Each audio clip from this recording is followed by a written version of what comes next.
from that point, I was like, I'm never putting a date on anything again in my life. Like, never putting a date. Because, like, sometimes you tell yourself, oh, you want something, you want to achieve something, and you think now is the best time for it.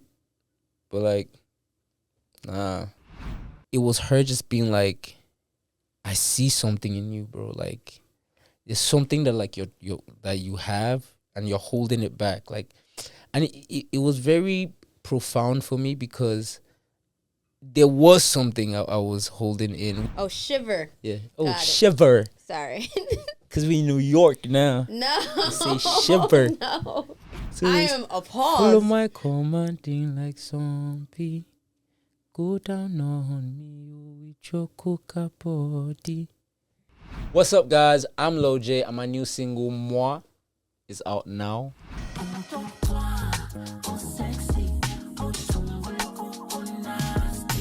What's up, Nyla?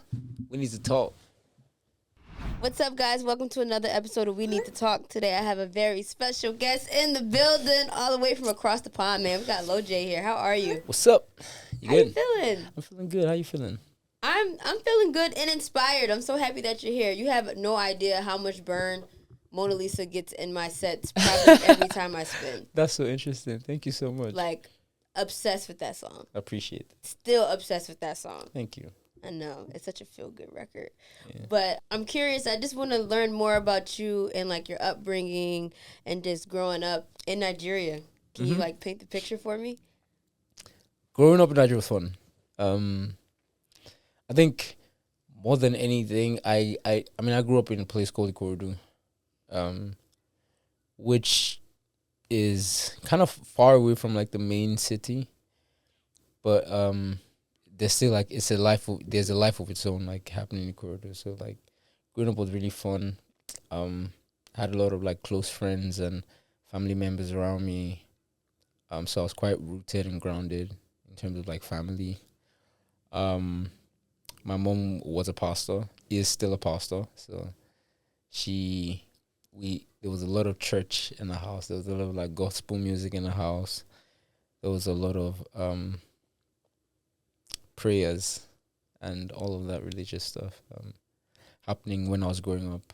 And that was more or less like my life. It was very, very simple upbringing.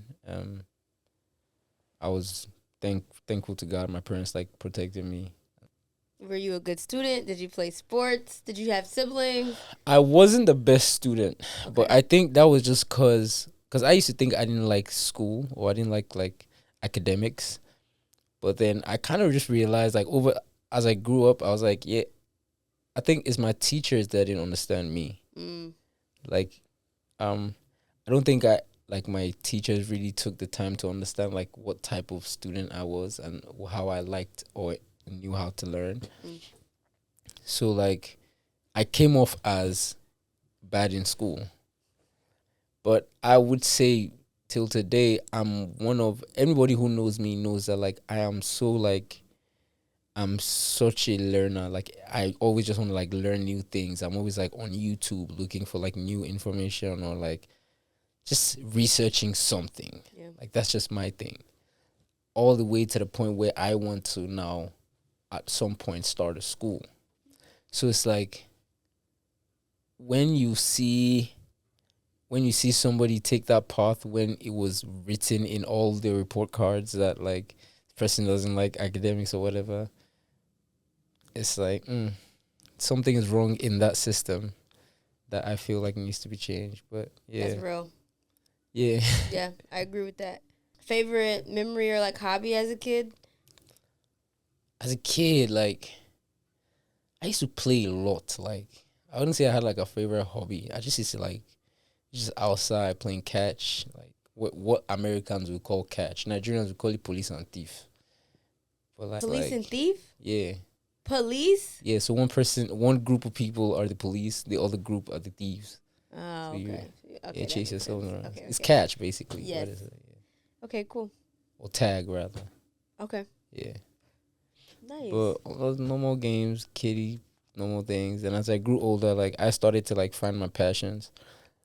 I think very early I kind of knew, like, I was more of a creative person. because like I used to love drawing. So like I would draw, play drums. I listened to a lot of music growing up.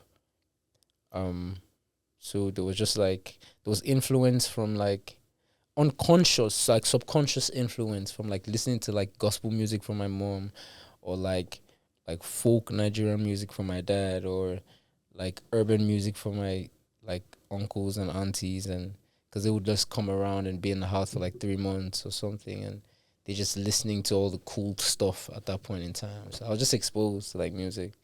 So it was just, I guess I had a very creative childhood upbringing, unconscious, A subconsciously. good melting pot. Yeah. So, what was the moment where you committed to music?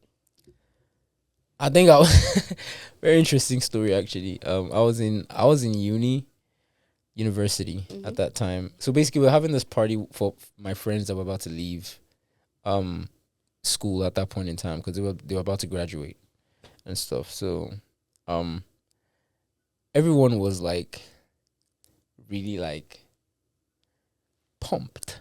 Let me say, everyone was really, you know, yeah. And we're having a good time. But like there was one of my friends, like she was sober. Mind you, we're like 12 people just like partying. And there was this one person, and she was like the only sober person there. And I remember she pulled me to the side, and like she ended up having a conversation with me for like 2-3 hours, like straight. Like we're just talking, and it was her just being like, "I see something in you, bro. Like there's something that like you that you have, and you're holding it back." Like, and it was very profound for me because there was something I was holding in, which was like my music, my dream for music. What I was doing at the time basically was basically focusing on school and just trying to like, do what I felt was like right, and what I felt maybe like my parents would like, because they worked so hard to like put me through school and make sure that like everybody's proud. But like I was kind of suppressing who I really wanted to be and what I really wanted to do. So like subconsciously there was something b- like burning in me that like needed to come out, and she kept like just like pressing, hammering on it. And I remember like I remember her being like, she made a statement that kind of stuck with me. She said, "Can you look around here? Like, if you look at everybody here, I know it might not seem like it, but I feel like your star is the brightest, like like amongst everybody here." And I'm just like, where is all of this coming from? Like, why are you telling me all of this now? And in my mind, I'm like, okay, maybe she's not like in her right mind, but it's like, wait, no, she's actually the only person here That was sober. that is in her right mind. So like, why are you telling me all of this?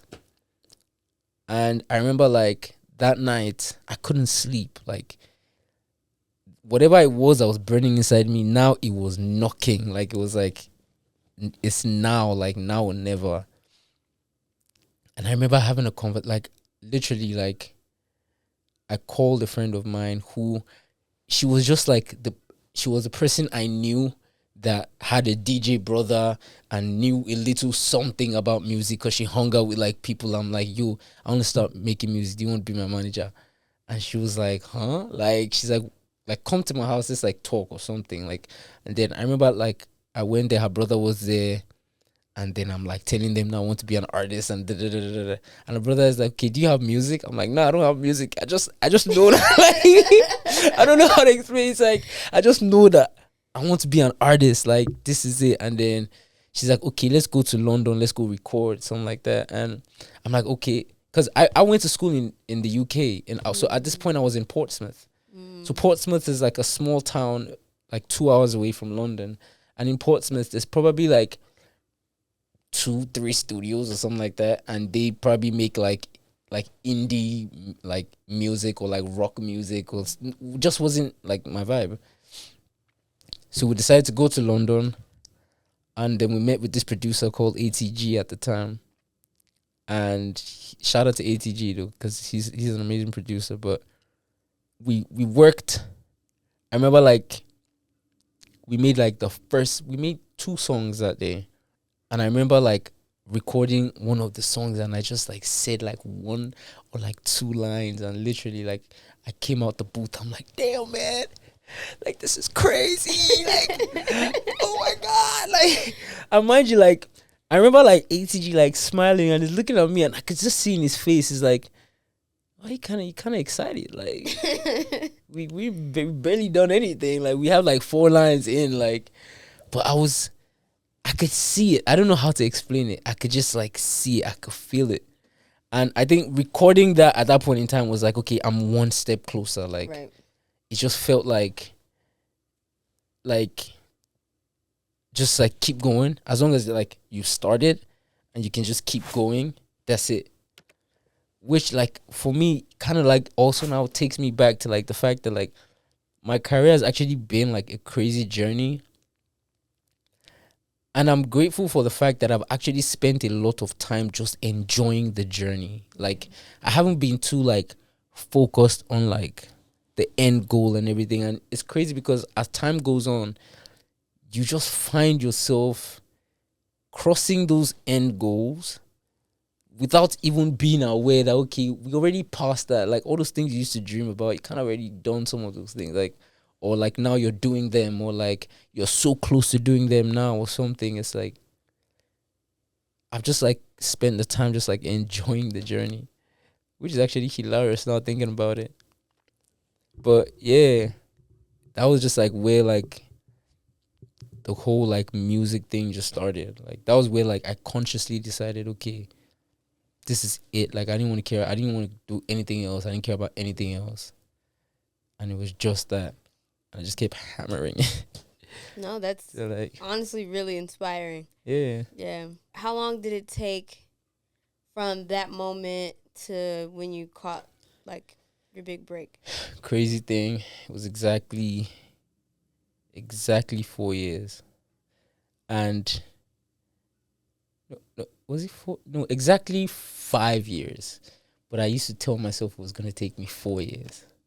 Like I had this piece of paper that like I just wrote, okay, these are all the things I need to do. And by the time I'm like 23, 24, this is gonna happen. And like a week after I turned 25, I dropped my first single that like blew up. Which was? Tonongo. Okay. And that was like, that for me was very profound, because it's like I kept hammering that it's gonna happen at this time, and like fighting for something to happen at this time, only for it to happen the New Music Friday after I turned 25. Yeah. From that point, I was like, I'm never putting a date on anything again in my life. Like, never putting a date, because like sometimes you tell yourself, oh, you want something, you want to achieve something, and you think now is the best time for it. But like, nah, life probably just has like better like options, man. Let's get into Tonogo a little bit, because the story is pretty cinematic. Was it inspired by real life? What? The song. Moi? Tonogo. Otonongo. Yes. Very much inspired by real life. Okay. It was a very interesting song, to be honest, in a lot of ways. For one, it was one of the first songs like I recorded with SARS.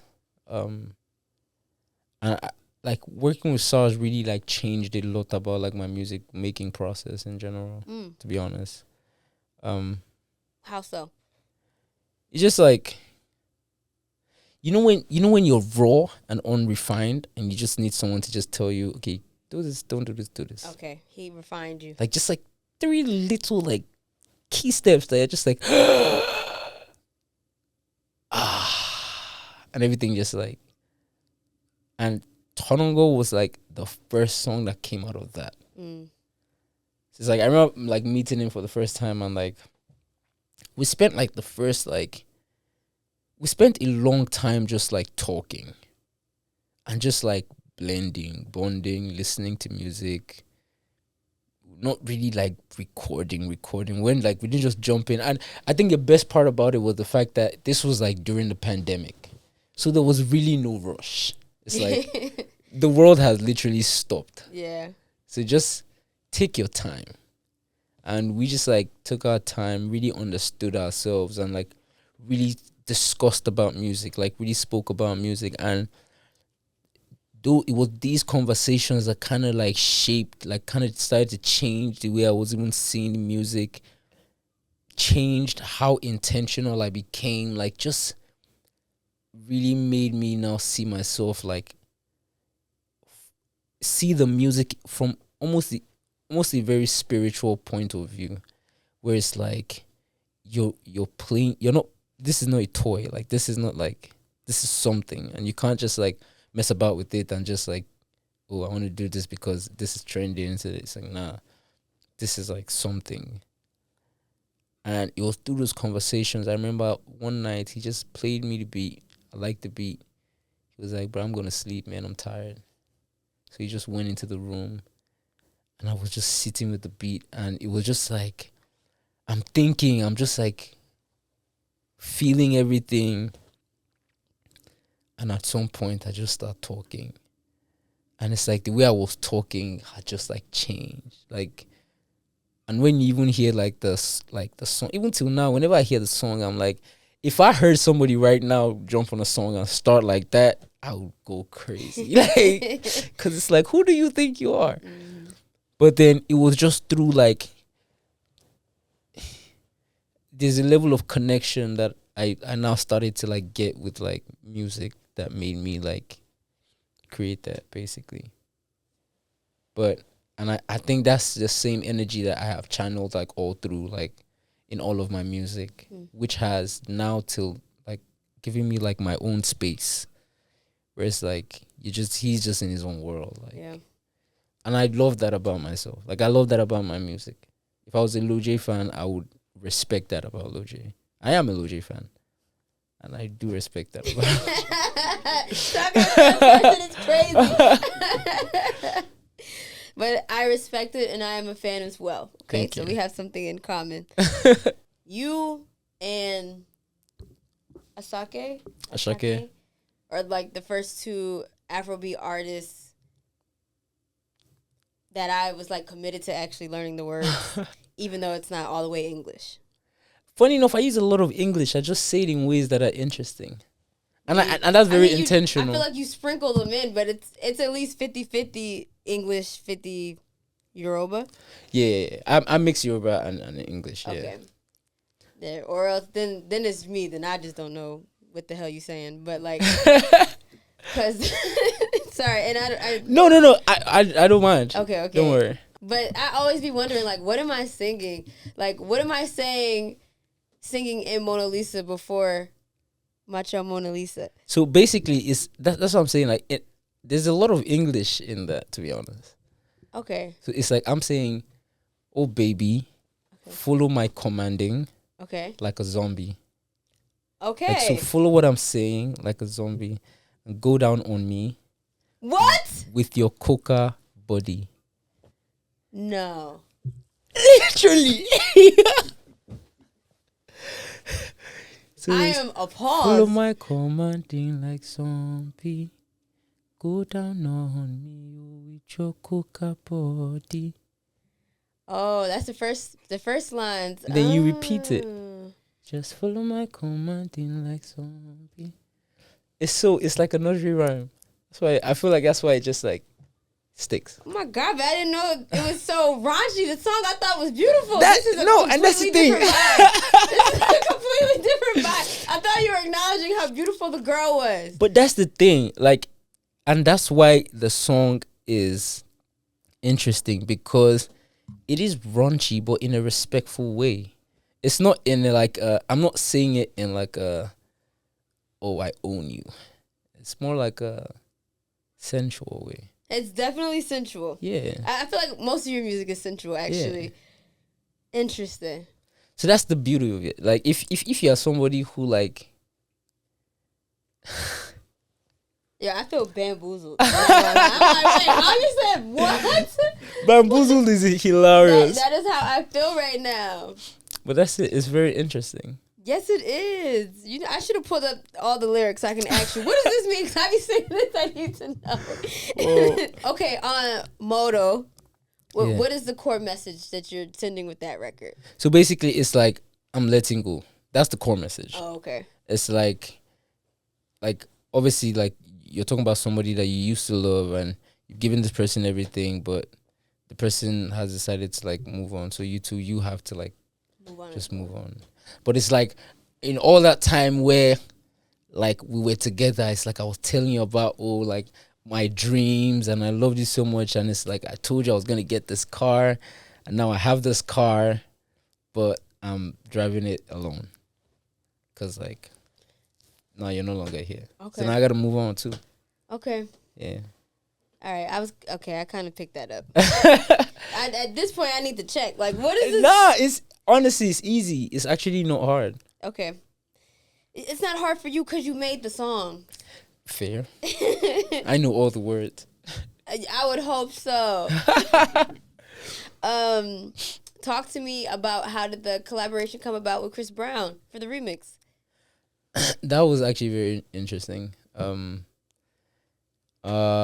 We actually spent like a while just like thinking about like who we wanted to have on the remix of Mona Lisa, and he was just somebody that came into mind, and he just felt like he slotted like right in. He just felt like he was the right person for it. And we sent it out. After some time, like he sent it back, and I was just like, yes. Like he ate it up. Like I was like, wow. He definitely did. You're angry. Now you're back with a new record. You and Odeal. Yeah. Crazy combo. I love Odeal. I know. Love Odeal. How did you guys connect? It was around Christmas time. I think it was even Christmas Day we had the record like cooked up, or maybe a day before Christmas, something like that. We had a session, and like the vibe was just right. Like to be honest, going into the session, I had no expectation. I didn't know like what to like think or what to expect out of it or anything. But like I was just like, as time just went on, I was just like in the session, we're just like vibing. I was like, yeah, it felt right basically. And Lauda just like played like the instrumental. We both liked it, and I just like popped up, and I just literally Lauda just posted a video now, funny enough, and like that was like the video of how the song actually just came about. I just said like the whole chorus, like oh sexy, oh nasty, and he was just like, let's record it, and we just recorded it, and that was just how the song just popped up. Mwah. I know, right? So, are we going to be getting a project from you this year? Yes, my album. Debut. Yeah, my debut album. First Are you nervous? Nah. No? Way past nervous. Oh, okay. Beautiful. I think I was probably nervous when I hadn't recorded the music. But now that like the music is ready, I'm just like, yeah, I can't wait for like people to hear this. How does it feel to be an international star? Because, there's like people who are just like hometown, never make it past their city, but like you're in New York right now. Like, how does that feel? I'm blessed. That's all I can say. I can't say for a fact, like, because at the end of the day, like, for me, the feeling is I need to wake up in the morning and get everything I need to do done. Yeah. And get my work done and everything. That's the feeling that from the internal. Yeah. But at the same time, I like to like sometimes just stop and take a step outside and just see it from an external point of view. Like, you're blessed. And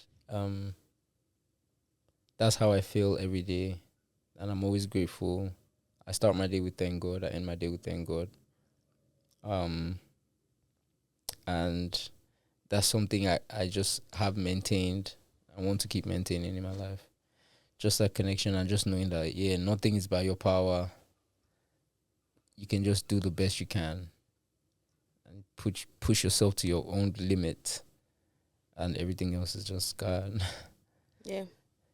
So I love that. Yeah. Okay, so we played this game called Questions That Need Answers. All you have to do is fill in the blank. Okay. The older I get, the less I... Is that TikTok game? Oh, okay. The older I get, the less I spend. Time or money? Time. Okay. So I don't got time to waste. Sometimes I look back at my life and thank God, Jay-Z is. an entrepreneur. With my first check, I bought. Your Range Rover. What? Nice.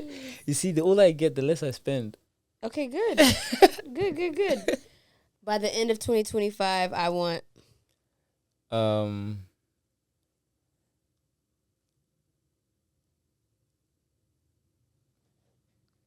want everybody in my team to be proud of all the work we've done.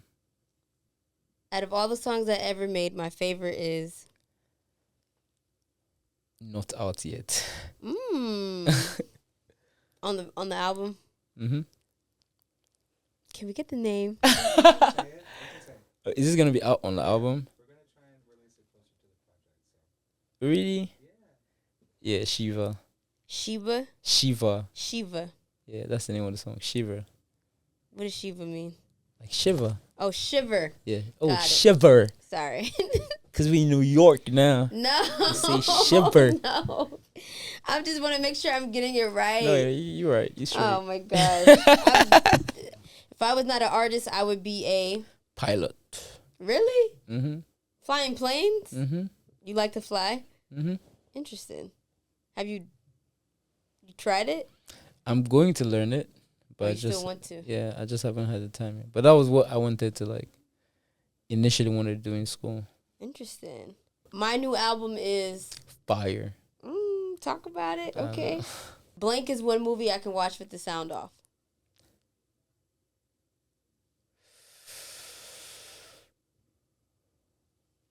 Django. What? With the sound off. Yeah, that's crazy. Visually appealing. It is. It's a lot going on in that. Yeah. My heart can't take it. 10 years from now, I want my legacy to be Fulfilling. the hardest lesson I learned about fame. It comes at a very big cost. Cost of. Many things. You're over it? Huh? Are you over it? No. Okay. I'm not over it. But a lot of things, it's like with great power comes great responsibility. So it's like you can't play around with it. What a famous person does that would have been like what a normal person does that people would like slide it off. When you're famous, you don't get to go away with that. Yeah. What's your sign? Taurus. You? Leo. Mm-hmm. That's interesting. My mom's Leo. Leos are great. And you have a good sense of style. Thank my you. mom. What? Shout out to your mom. I hope you're watching. But okay, so album on the way. Mm-hmm. I'm excited about that. What about tour? Are you going to be Yes, I am going to be touring. U.S.? Yes. Okay, cool. I know. I've been waiting. It's I'm time. going to be there. I'm excited. Yes. Oh my God. I can't even wait. Like the shutdown is going to be televised. I know. Don't worry. What do you like even performing? You be dancing? You see. Oh, man. Trust me. You're going to get everything you want. Okay. Trust me. I do. I have no fear. I played too many of your records for me to not have a good time. You'd be like, oh my God. Oh my God. You look so calm when you were on set. I'm like, yeah, I know. But now we're on stage. Yeah. But yeah, you love it. I know you love it. Okay. Well, I'm excited and I'm looking forward to it. I'm excited. Thank you so much for coming on the pod. Thank you so much for having me. Of course, make sure you guys follow LoJay. New tape on the way. Until next time, guys. Peace.